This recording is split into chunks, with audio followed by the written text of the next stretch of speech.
Thank you. I've seen your Perusu, చాలా బాగుంది. And Thank you వెన్ అండి. కంపేర్ టు పెరుసు ఈ సినిమా ఎలా ఉండబోతుంది? అండ్ మీ కెరీర్ చాలా యూనిక్ వేలో వెళ్తుంది. మొన్న చూస్తే టామ్ క్రూయిస్ గారు ఫిలిం, నేను మీ రీల్లే ఎక్కువసార్లు చూసాను ఆయన ఫిలిం కంటే.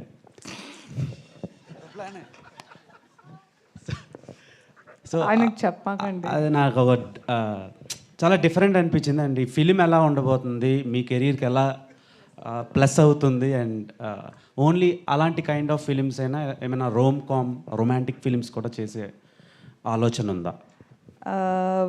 నేను ఆనెస్ట్గా చెప్పాలంటే నేను చాలా షూర్గా ఉన్నాను that this film will be my pride and joy in the long run. Because Vijay నిజంగానే డెబ్యూ లాగా అనిపించదు. అంటే ఫస్ట్లో కొంచెం అనిపించింది అనుకో షూట్ చేసేటప్పుడు, మరీ అసలు ఏమి రాదు జోకింగ్. బట్ నాకు ఏం రాదు కదా మా అమ్మ. So same you know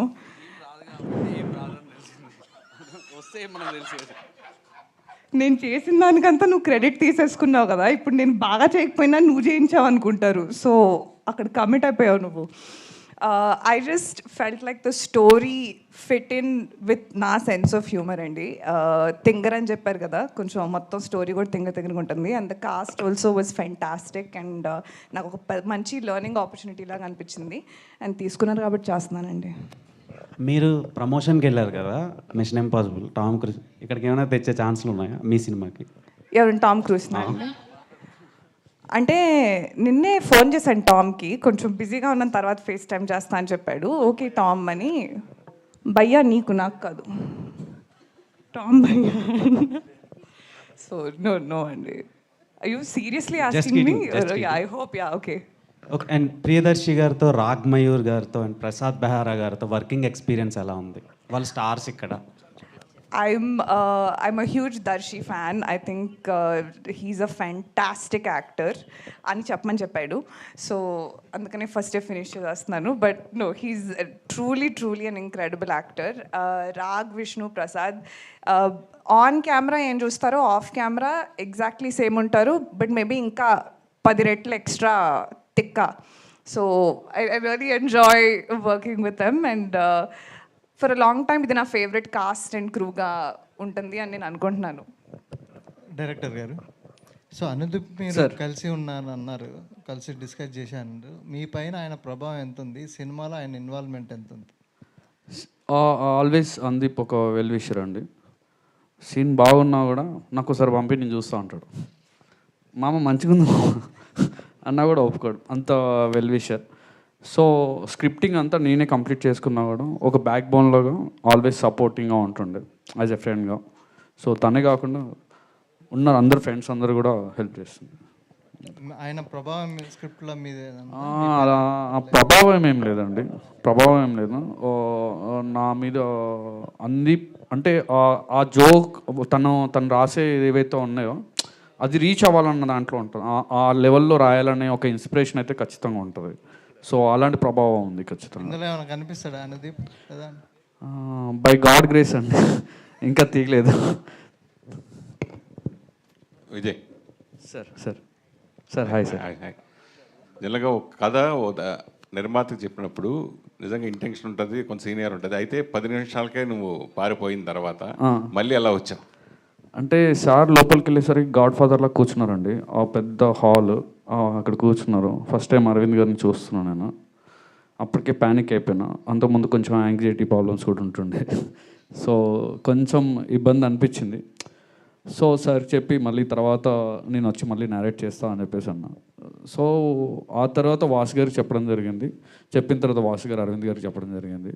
okay go head అని చెప్పేసి చెప్పడం అన్న. ఆ తర్వాత నుంచి స్టార్ట్ చేస్తాను అనమాట. ఒక బ్యానర్తో ఓ దర్శకుడు ఎన్నో బాధలు పడి కష్టాలు పడి చెప్పుకుని ఒకళ్ళనే ఒప్పించడం చాలా కష్టం. అట్లాంటిది 4 బ్యానర్లు, పైగా బన్నీ వాసు ఫస్ట్ టైము బయటకు వచ్చి అంటే చేస్తున్న సినిమా ఇది సపరేట్గా. బీవీ బన్నీవాసు బ్యానర్ పెట్టి సపరేట్గా. సో మాకు ఎట్లా హ్యాండిల్ చేసి చేయడం? ఒక 4 సినిమాల ఎక్స్పీరియన్స్ వచ్చిందండి. 5th సినిమా స్టార్ట్ చేస్తాను నెక్స్ట్ టైం. బాగుందండి యాక్చువల్లీ, అలా అని కాదు. ఎప్పుడు నరేషన్ అడగడం అనేది కూడా చాలా తక్కువ బేసిక్గా. ఎందుకంటే వాసు గారు విన్న తర్వాత అక్కడి నుంచే మోస్ట్లీ కాల్స్ వెళ్తూ ఉంటాయి అనమాట. సో వాసు గారి ఫ్రెండ్స్ కాబట్టి ఖచ్చితంగా నమ్మాల్సిన పరిస్థితి ఉండే, నమ్మారు, చేశారు అంతే. నిహారిక,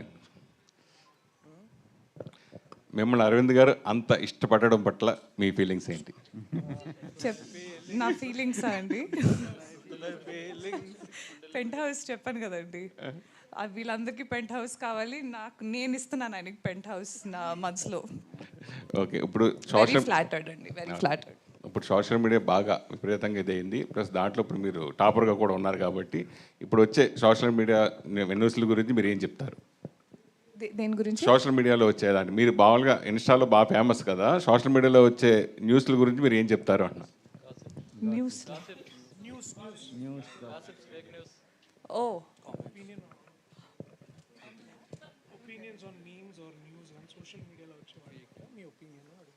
నా గురించా లేకపోతే జస్ట్ ఇన్ జనరల్? ఏం ఒపీనియన్స్ ఉంటాయండి, ఇష్టం వచ్చింది రాసుకుంటారు, చేసుకుంటారు, తప్పదు, it's part of the job. So అంతేమీ ఒపీనియన్స్ లేవు నాకు, అసలు ఆలోచించను. నా గురించి ఏమైనా అంటే అప్పుడు కొంచెం ఫీల్ అయ్యి కొంచెం అలాంటివి జరుగుతాయి, కానీ మీరు దేని గురించి స్పెసిఫిక్గా అడుగుతున్నారో నాకు తెలియట్లేదు. సో నేను కూడా రౌండ్ తిరిగి ఆన్సర్ ఇస్తున్నాను. సో నిహారిక, లైక్ అంటే మీరు నిహారిక, మీరు ఇన్స్టాగ్రామ్ ఇన్ఫ్లుయెన్సర్గా ఉన్నప్పుడు like you were a part of many Telugu movie promotions. So ఇప్పుడు మీరు you're promoting your own film. So how is that phase, like how are you processing that?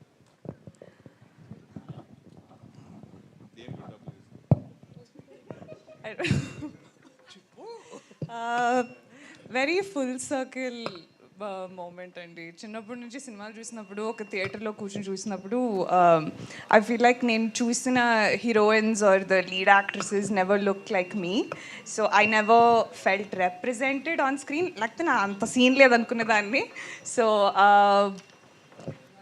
It feels like a dream that I've never dreamt come true. Producers గారండి, hello producer. Hi.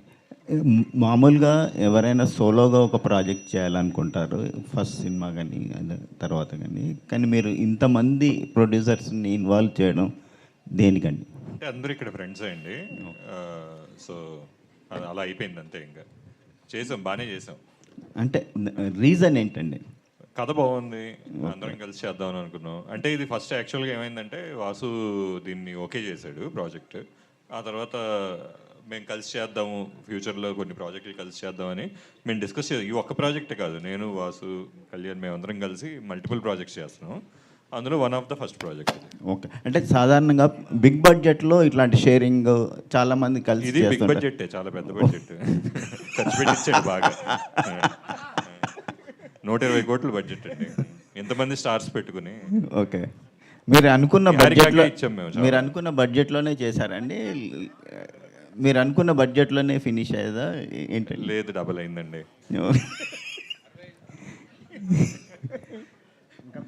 Niharika, yeah yeah Tom క్రూయిస్తో మీరు share చేసుకున్న moments ఏంటి? తను ఏం share చేసుకున్నారు మీతో? Can explain? అంటే నేను గెడ్లో నడవలేపానండి.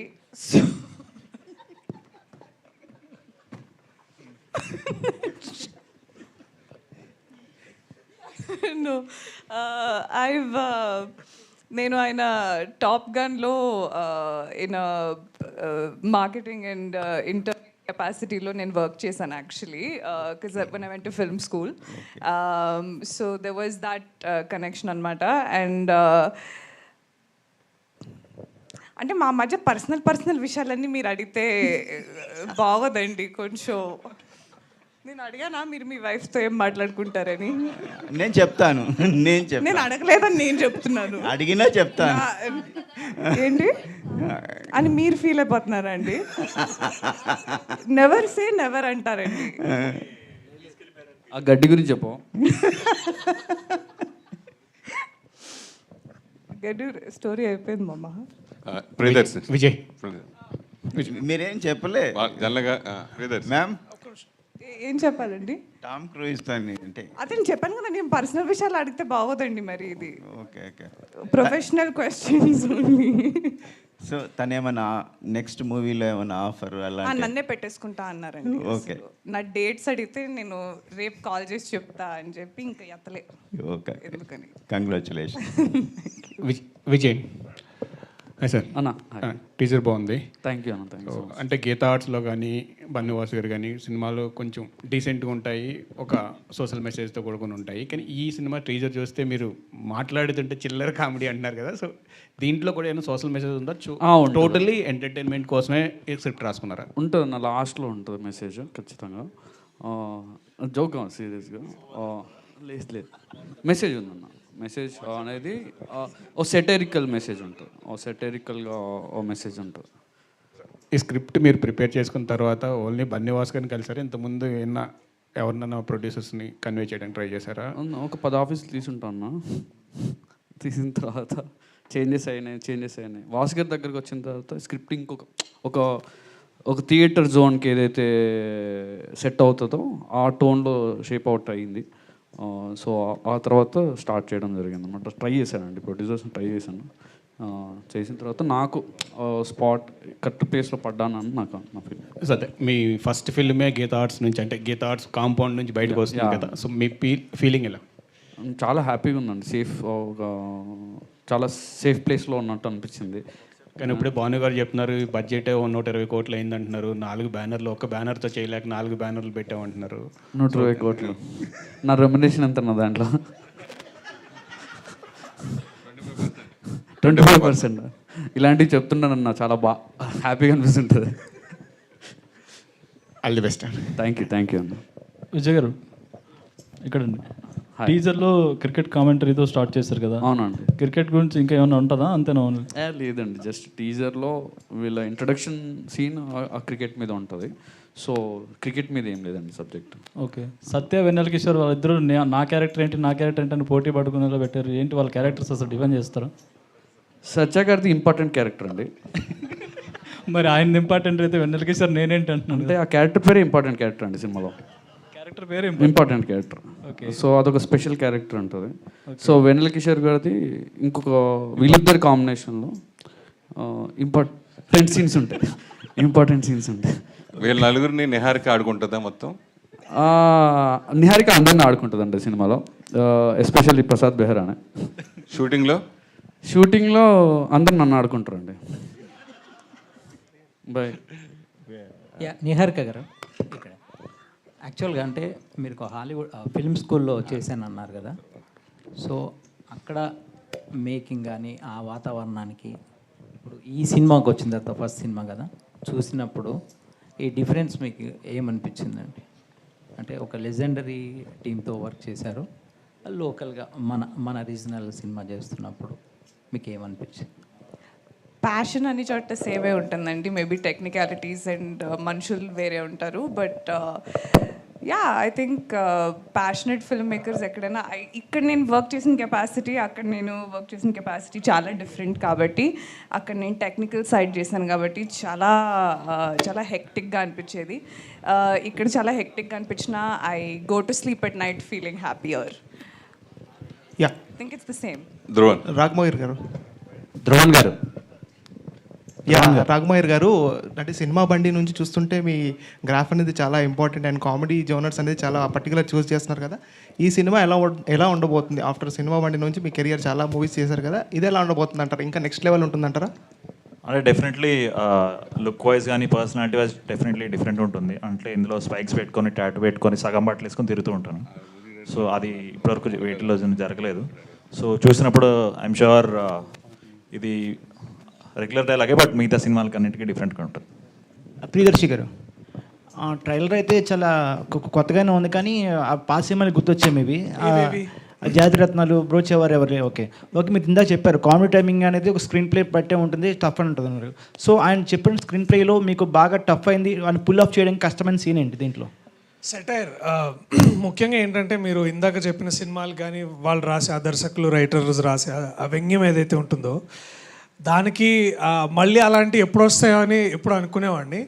కానీ అంతే స్థాయిలో, అంటే మీకు అంతే సెటైర్ రాయడం అనేది అది చాలా తక్కువ మంది, అంటే మన మోహన్ గారితో వర్క్ చేసినప్పుడు అనిపించింది అనమాట, అదొక స్టైల్ ఆఫ్ రైటింగ్ అనేది. సో అట్లాంటి ఒక సెటైర్ రాయడంలో ఐ థింక్ విజయ్ దగ్గర నేను చూసిన ఐడియా అంటే జంగ్లీపట్నం అని కానీ, లేకపోతే మీరు ఇందాక తుట్టె కులం అనే ఒక కులాన్ని దాన్ని తీసుకొని కానీ, లేకపోతే ఒక బేసికల్ ఒక ఇమాజినరీ ప్లేసే కాదు, ఇమాజినరీ ఒక కాస్ట్ గ్రూప్ని క్రియేట్ చేసి దాని నుంచి వచ్చే ఒక ఫన్ జనరేట్ చేయడం కానీ, అది చూస్తున్నంతసేపు మనం నవ్వుకుంటాం కానీ దాని వెనకాల ఒక డీప్ సెటైర్ ఉంటుంది. అది కాస్త అది 2 సార్లు చూస్తే థియేటర్లో ఇంకా బాగా అర్థమవుతుంది. సో అది చెప్పినప్పుడు నాకు అది చాలా యూనిక్ అనిపించింది. అండ్ ఇదే పాయింట్ని ఏమైందంటే దాన్ని ముందుకు తీసుకెళ్ళడానికి కూడా we need not just actors but అట్లాంటి ఎంపవరింగ్ ప్రొడ్యూసర్స్ ఉండాలి. అండ్ వాసు గారు కానివ్వండి, భాను గారు కానివ్వండి, లేకపోతే కళ్యాణ్ గారు, రాజు గారు, వీళ్ళందరూ ఏంటంటే దీన్ని ఇంకా బాగా ఎవాల్వ్ చేయడానికి చాలా హెల్ప్ అయింది. సో ఇవన్నీ చూస్తే ఏమనిపించిందంటే మీరు జాతిరత్నాలు ఎంత బాగా పెట్టుకుంటారో మళ్ళీ కొద్ది రోజుల తర్వాత ఇంకొక కామెడీ సినిమాతో ఇక్కడ మేము నించొని మళ్ళీ మాట్లాడుతుంటే మీరు తీసిన ఆ సినిమా, ఈ సినిమా, అలాగే ఈ సినిమా కూడా ఇలాగే ఉంటుందని మీరు అడగడానికి అంత స్కోప్ ఉండే సినిమా అవుతుందని నేను అనుకుంటున్నాను. ప్రియదర్శి అన్న చెప్పండి. ఒక హీరో బాగా బిజీ అయిన తర్వాత ఏం చేస్తారంటే ఒక ఇద్దరు బ్యానర్తో కలిపి సినిమాలు చేస్తూ ఉంటారు. ఎందుకంటే మీరు ఒక 2 సంవత్సరం 3 సంవత్సరాలు ఆల్రెడీ పెద్ద బ్యానర్లో సినిమాలు ఆల్రెడీ బుక్ చేసుకున్నారు, ఆల్రెడీ డేట్స్ లేవు 2 years వరకు. సో ఒకేసారి 4 ప్రొడ్యూసర్తో ఒకసారి చేయటం, అలాగే ఇది చాలా యాదృచ్ఛికంగా జరిగింది. అంటే అంటే కొంచెం హాలీవుడ్ యాక్టర్స్ తర్వాత బాలీవుడ్ యాక్టర్స్ రావడం వల్ల బడ్జెట్ కొంచెం అట్లాంటిది ఏం జరగలేదు బేసికలీ. ఏం లేదు, అంటే మేము స్టార్ట్ అయినప్పుడు ఏమైందంటే నాకు కథ ముందు నాకు విజయేందర్ గారు చెప్పినప్పుడు ఇస్తున్నామా మనం సెట్ మీద ఎప్పుడు రెస్పెక్ట్ ఇస్తలేరు ఎవరు నాకు అని ఫీల్ అవుతుండే. సో అంటే ఇది కొంచెం యాక్సిడెంట్. ఇప్పుడు ఫర్ ఎగ్జాంపుల్ నేను బన్నివాస్ గారు ప్రొడ్యూసర్ ఉన్నప్పుడు నాకు కొద్ది రోజుల క్రితమే ఇది చూసిన నేను బీవీ వర్క్స్ అని, లేకపోతే వైరా గారు, ఇవన్నీ ఏంటంటే 1 by 1 వచ్చినాయి. అండ్ మోస్ట్ ఇంపార్టెంట్లీ ఏంటంటే everybody came with that love for the script. అది ఎంత బాగుంది, ఎంత నవ్వుకున్నాం విన్నంతసేపు అని. ఎందుకంటే అల్లు అరవింద్ గారికి తప్ప అందరికీ నరేషన్ ఇచ్చాడు ఆ మావుడు. సో అందరు విన్న వాళ్ళందరూ చాలా హ్యాపీగా ఫీల్ అయ్యి, so it became like a very ఆర్గానిక్గా జాయిన్ అయ్యి, అంతేగాని మా రెమ్యునరేషన్లు ఎక్కువయ్యే లేకపోతే అని అంటే ఇన్ని చెప్తుండే బయట. But so we got lucky. The correct answer ఏంటంటే I got lucky to meet these people. Dhruvan మాకు షాంపూ నిజం అది కూడా చెప్పు తర్వాత. మామూలుగా సింగర్గా రఘురామ్గా మాకు పరిచయం, తర్వాత మా మధ్యలో లిరిక్ రైటర్ కూడా మారావు, తర్వాత మ్యూజిక్ డైరెక్టర్ సక్సెస్లో కొడుతున్నావు. సో నీ పేరు మార్చుకోవడం వల్లే ఇలాగ సక్సెస్ అవుతున్నావు అనుకుంటున్నావా, లేదా ఈ cinema already trailer super success, ఇందాక వాసు కూడా బాగా చెప్పారు, పాటలన్నీ అద్భుతంగా వచ్చాయని దాని గురించి చెప్తాను. పాటలు బాగా వచ్చాయండి, అది ఓకే. అది మీ పేరు మార్చుకోవడం వల్లే. ఆర్ఆర్ ధ్రువన్ అంటే ఆర్ఆర్ అంటే రఘురామే, so RR Dhruvan the screen name for music director. So 5 yearsగా అదే పేరులో నేను మైల్స్ ఆఫ్ లవ్ అనే మూవీని చేస్తున్నాను. బట్ ఇది నా ఫస్ట్ ఫిలింలా ఫీల్ అవుతున్నాను. ధ్రువన్ గారు తెలియదే అని ఒక సాంగ్ వచ్చింది. సో అక్కడ నుంచి మీరు చాలా ఎక్స్ప్లోర్ అయ్యారు ఇండస్ట్రీలో.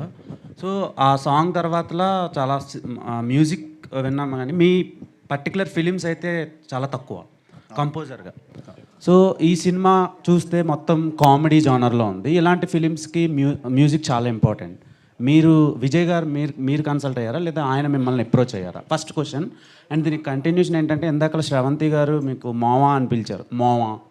సో దానికి రీజన్ ఏంటి? సో ఏంటి? నేను విజయ్ని అప్రోచ్ అయ్యా, విజయ్ నన్ను అప్రోచ్ అవ్వాల్సి వచ్చింది ఇంకో ఫ్రెండ్ ద్వారా. సో దాని తర్వాత ఒక చిన్న ఫస్ట్ ఒక లిట్మస్ టెస్ట్లో ఒక సాంగ్ చేసాము. సో దాని తర్వాత అంటే ఒక 0 స్పేస్ నుంచి స్టార్ట్ చేసాము. అంటే ఏ రెఫరెన్స్ లేకుండా ఒక కొత్త మ్యూజిక్, ఒక కొత్త ప్యాటర్న్లో ఈ ఫిలిం, అంటే కామెడీ ఫిలిమ్స్కి మ్యూజిక్ చేయడం అనేది, సాంగ్స్ కామెడీ ఫిలిమ్స్లో దాన్ని కమర్షియల్గా వర్కౌట్ చేయడం అనేది ఇట్స్ అ బిగ్ ఛాలెంజ్ ఏ మ్యూజిక్ డైరెక్టర్కైనా. సో నాకు అది మిత్రమండలి ద్వారా వచ్చింది. And I'm still enjoying the journey. ఇంకా we have a long way to go. Priyadarshi గారు last question please. Prasad Priyadarshi గారు చెప్పండి. సార్, ఒక హీరోకి హిట్ పడితే మళ్ళీ ఆఫర్స్ వస్తాయి, ఫ్లాప్ పడితే ఆఫర్స్ అనేవి రావు. మీకు హిట్ ఫ్లాప్ లేకుండా వరుసగా మీకు సినిమాలు ఆఫర్స్ వస్తానే ఉన్నాయి. ఆ సీక్రెట్ ఏంటి సార్ అసలు?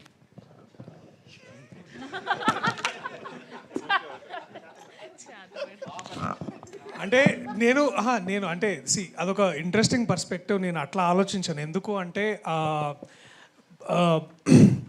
నేను ఎక్కడ లక్కీగా ఫీల్ అవుతానంటే ఇలాంటి రైటర్ డైరెక్టర్స్, ఇలాంటి ప్రొడ్యూసర్స్ దొరకడంలో లక్కీగా ఫీల్ అవుతాను. సో ఇప్పుడు ఆఫర్స్ అనేది ఏంటంటే అది వస్తుంటే మనం కొన్ని తీసుకుంటాం, కొన్ని తీసుకోము, అవన్నీ వేరే విషయం. బట్ మోస్ట్ ఇంపార్టెంట్లీ ఏంటంటే that there is this beautiful eco system of people. వాళ్ళతో వర్క్ చేసే అవకాశం నాకు దొరుకుతుంది. ఇదేదో చాలా డిప్లొమసీగా చెప్పినట్టు ఉంటుంది, కానీ పాయింట్ ఇంతే అన్న. It is as simple as this. ఈ కథ నేను విని దాదాపు 3 ఏళ్ళు అవుతుంది. 3 ఏళ్ల నుంచి ఎన్నో డ్రాఫ్ట్స్ అయ్యి చేసి డేట్లు కుదిరి యాక్టర్స్ వచ్చేసరికి ఇవాళ టీజర్ అయ్యేసరికి 3 years అయిందా. మనం ఇప్పుడు 2022 అప్పుడు ఫస్ట్లో కలిసాం జనవరిలో, మళ్ళీ వాళ్ళ 25లో. సో అండ్ మోస్ట్ ఇంపార్టెంట్లీ ఏంటంటే ఆడియన్స్. ఐ థింక్ నేను అందరినీ ప్రత్యేకంగా నేను ఆ ప్రేక్షకుల్ని బాగా వాళ్ళు చూపిస్తున్న ప్రేమ అనుకుంటా అంతే.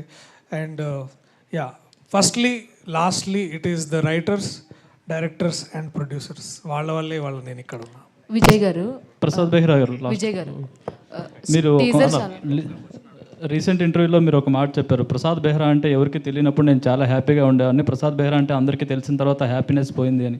అంటే ఇప్పుడు వచ్చిన నేము, ఫేమ్ ఇవన్నీ ఇబ్బందిగా మారాయి ఏంటండి? బయట సరిగ్గా